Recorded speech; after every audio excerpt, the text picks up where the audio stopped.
8,000 सैनिकों को प्राप्त करने के लिए लिलिस ने पहली बार अपने ही नाग को सौदे के बदले सौंप दिया। यह जानना जरूरी है कि इस दुनिया में एक नाग बेहद दुर्लभ होता है और उसकी शक्ति किसी एक पूरे देश को टक्कर दे सकती है।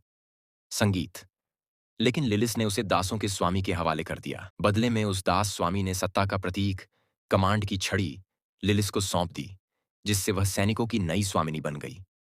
क्योंकि लिलिस के हाथ में मौजूद कोड़ा सर्वोच्च अधिकार का प्रतीक था, वह बिना पीछे मुड़े वहां से चली गई और पीछे छूट गया नाग, जो जोर जोर से दहाड़ रहा था।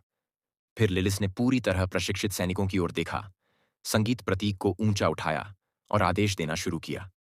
हैरानी की बात यह थी कि सैनिकों ने सचमुच उसके हर आदेश का पालन किया। वे पूरी तरह लिलिस के अधीन हो चुके थे और जैसे वह चाहे उन्हें चला सकती थी।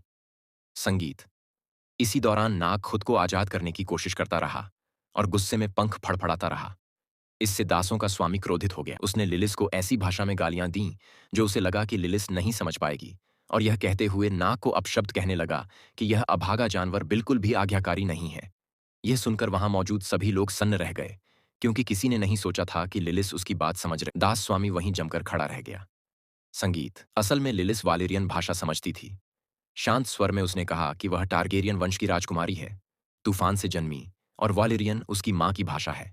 फिर वह कैसे न समझती? तभी दास स्वामी को एहसास हुआ कि शुरुआत से ही बातचीत के दौरान लिलिस उसकी और दूसरों की सारी बातें समझ रही थी और वह पूरी तरह ठगा जा चुका था। इसके बाद लिलिस ने सैनिकों को आदेश दिया कि वे उन सभी दास स्वामियों को मार डालें जिन्होंने उन्हें यातनाओं से प्रशिक्षित किया था, ताकि इस क्रूर अत्याचार का हमेशा के लिए अंत हो। संगीत।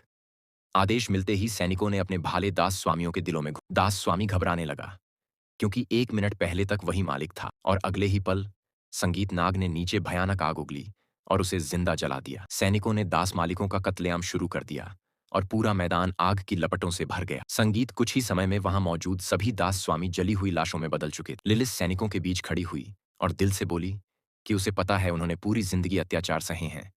संगीत।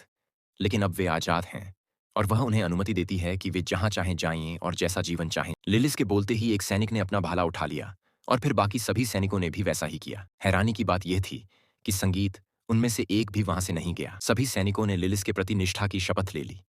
जाने से पहले लिलिस ने कमांड का प्रतीक जमीन पर फेंक दिया, क्योंकि अब उसे उसकी जरूरत नहीं थी। सिर्फ एक ही दिन में लिलिस ने 8,000 सैनिकों को अपना बना लिया और अपने तीनों नागों के साथ उस दासों के शहर को छोड़ दिया।